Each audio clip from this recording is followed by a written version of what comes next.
سیدنا حسین رضی اللہ تعالی عنہ، ان کے بارے میں ایک بات کر کے میں بات کو ختم کر دوں۔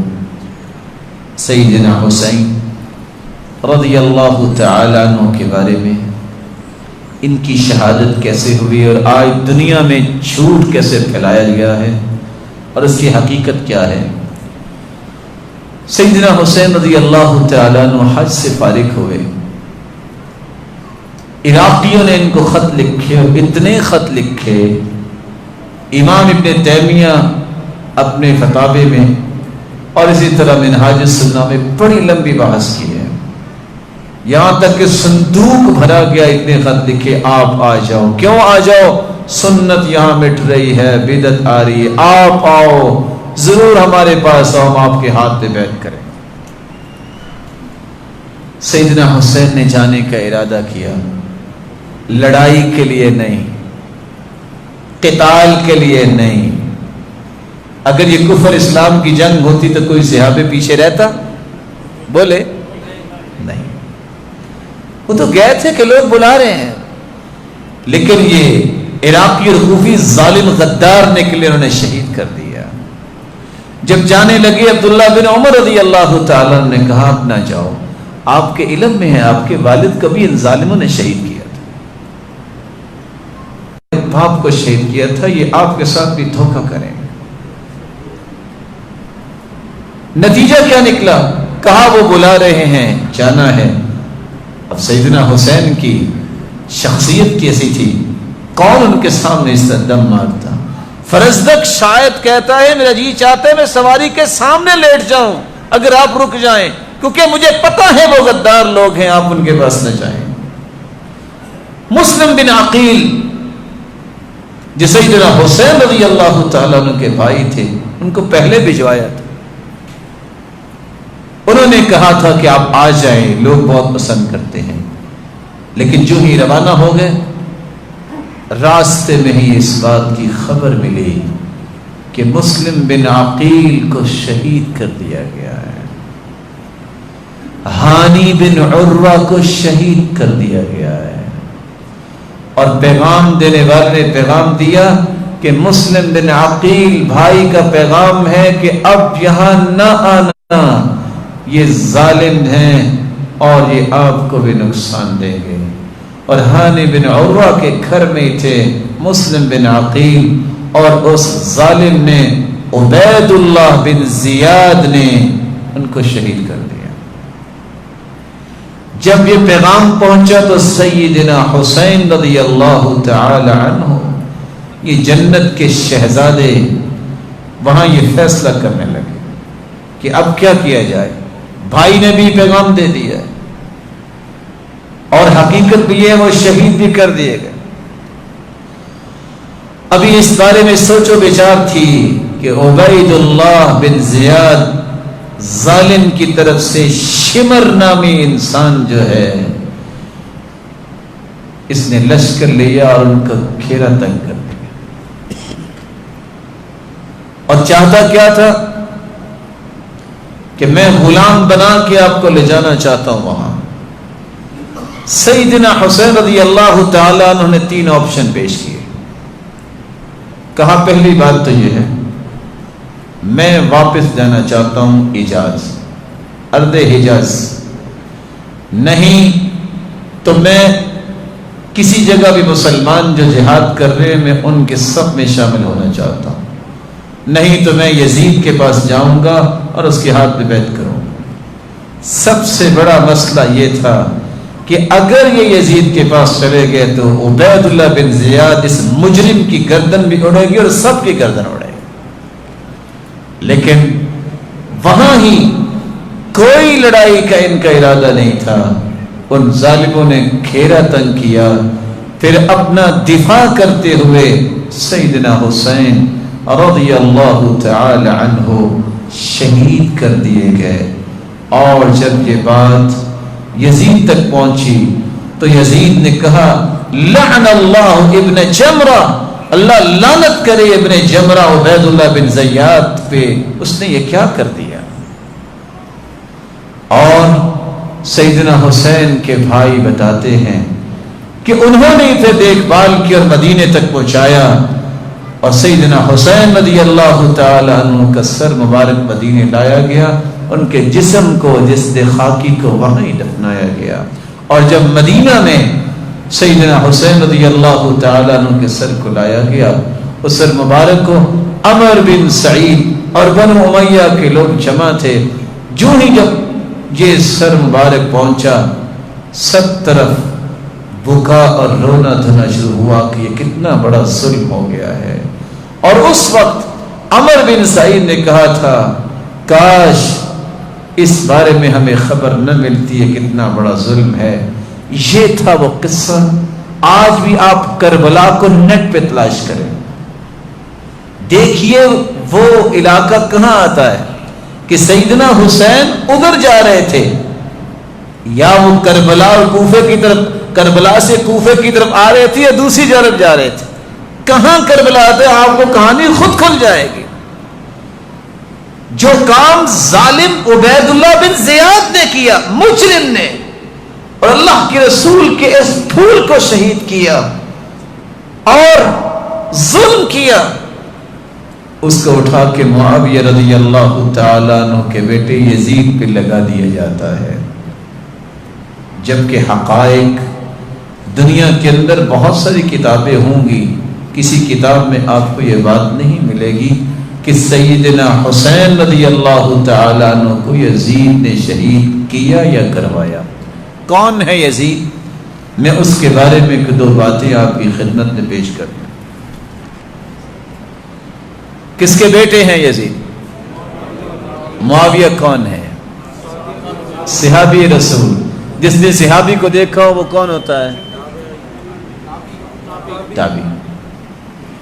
رسول اللہ صلی اللہ علیہ وسلم کا فرمان سنیے، صحیح الجامع کی روایت 2561، سلسلہ صحیحہ 173۔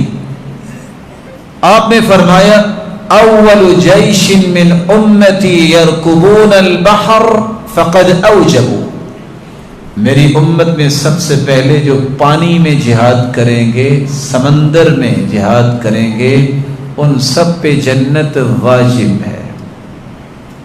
پھر فرمایا وَأَوَّلُ جَيْشٍ مِّنْ أُمَّتِي يَغْزُونَ الْبَحْرَ أَوَّلُ جَيْشٍ مِّنْ أُمَّتِي يَغْزُونَ قَيْصَرَ مَغْفُورًا لَهُمْ، میری امت کے جو لوگ قیصر کے ساتھ جہاد کریں گے، رومیوں کے ساتھ، ان سب کو اللہ نے معاف کر دیا۔ دوسری روایت صحیح بخاری کی روایت ہے، صحیح بخاری 2924، سلسلہ صحیحہ 268، صحیح ابی داؤد 2512، روایت ام حرام رضی اللہ تعالی عنہا سے ہے،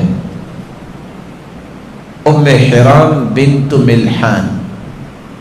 اللہ کے رسول نے فرمایا اول جیش من امتی یغزون البحر فقد اوجبوا، میری امت کے ایسے لوگ ہوں گے جو سب سے پہلے سمندر میں جہاد کریں گے، ان پہ جنت واجب ہے۔ اور سب سے پہلے سمندر میں بحری بیڑا بنایا تو کس نے؟ سیدنا معاویہ رضی اللہ تعالیٰ عنہ، صحابی رسول۔ ام حرام نے یہ بات سنی تو کہتی ہیں یا رسول اللہ انا فیہم، میں بھی ان لوگوں میں ہوں جن پہ جنت واجب ہوگی؟ قال انت فیہم، تم بھی ان میں سے ہوگی۔ ام حرام واقعتاً اس لشکر میں شامل تھی، گھوڑا جا رہا تھا، گھوڑے سے گر گئی اور اللہ کے پاس چلی گئی، ان کی شہادت ہی کنسیڈر ہو گئی۔ پھر اللہ کے رسول نے فرمایا اول جیش من امتی یغزون مدینۃ قیصر مغفورا لهم، میری امت کے وہ لوگ جو قیصر رومیوں کے ساتھ جہاد کریں گے، مغفور لهم، اللہ تعالیٰ نے ان کو بخش دیا ہے۔ صحیح بخاری کی اس روایت کی شرح میں امام ابن حجر اسقلانی لکھتے ہیں قال المحلب فی هذا الحدیث منقبۃ لمعاویہ، اس حدیث میں سیدنا معاویہ کی فضیلت ہے، لأنه اول من غزا البحر، کیونکہ سب سے پہلے سمندری جہاد سیدنا معاویہ نے کیا، ومنقبۃ لولدہ یزید، اور اس حدیث میں فضیلت ہے ان کے بیٹے یزید کی، لأنه اول من غزا مدینہ قیصر، کیونکہ سب سے پہلے قیصر کے ساتھ جو جہاد کیا ہے وہ ان کے بیٹے یزید نے کیا ہے۔ رسول اللہ صلی اللہ علیہ وآلہ وسلم کا دین ہمیں بتاتا ہے جب تک دلیل نہ ہو اس وقت تک الزام نہیں لگا سکتے، اس وقت تک آپ کسی کو ڈکلیئر نہیں کر سکتے اس نے کیا ہے۔ ومن قال فی مسلم ما لیس فی، جس نے کسی مسلمان کے بارے میں کوئی ایسی بات کہی جس میں ہے نہیں، اسکنہ اللہ ردغۃ الخبال، اللہ جہنمیوں کے خون اور پیپ میں اسے رکھیں گے، ولیس بخارج حتی یخرج مما قال، جب تک ثابت نہیں کرے گا، اور حدیث کہتی ہے نکل نہیں سکے گا کیونکہ ثابت نہیں کر سکے۔ میں صرف سمجھانے کی غرض سے، اچھا یزید بن معاویہ مسلمان تھے کہ کافر؟ بولے، کسی دنیا کی کتاب نے اس کو کافر لکھا؟ نہیں۔ وہ مسلمانوں کے بادشاہ تھے کافروں کے؟ بولیے۔ صحابہ نے بھی، سیدنا عبداللہ بن عمر، یہ صحابہ سب ان کی بادشاہت میں رہے ہیں کہ رہے؟ اس کا مطلب مسلمان بھی تھے، مسلمانوں کی بادشاہ تھے۔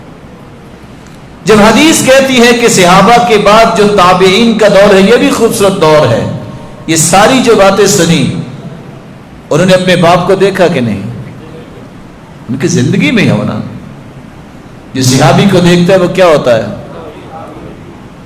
کسی نے کہا کہ نعوذ باللہ مرتد ہو گیا،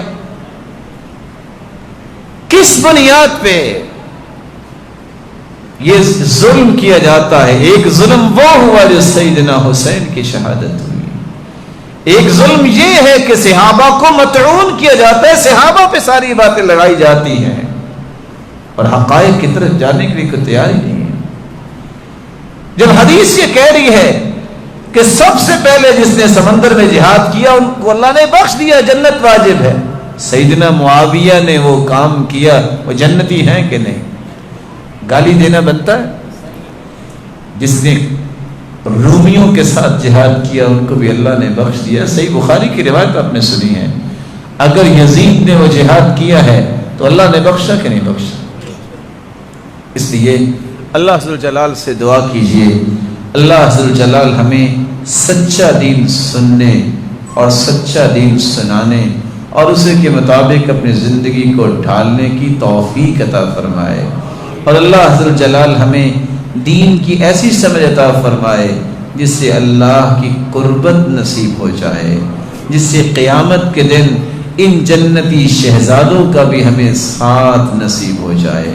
اور اللہ عز و جلال وہ لوگ جو اس کم علمی اور جہالت کی وجہ سے غلط باتیں کرنے والے ہیں ان کو بھی صحیح سمجھ عطا فرمائے، اور شاید کہ علامہ اقبال کتنا یہ زیرک انسان تھا، اس عظیم انسان نے کس طرح دو نظریے پیش کر کے ملک پاکستان کا نظریہ پیش کیا تھا کہ نہیں مسلمان اور کافر ایک نہیں ہو سکتا، اور سچ کہا تھا یہ علامہ اقبال رحمت اللہ علیہ نے، کہہ دو غم حسین منانے والوں کو مومن کبھی شہداء کا ماتم نہیں کرتے، ہے عشق اپنی جان سے بھی زیادہ آل رسول سے، یوں سرہام ہم ان کا تماشا نہیں کرتے، روئے وہ جو منکر ہے شہادت حسین کا، ہم زندہ اور جاوید کا ماتم نہیں کرتے۔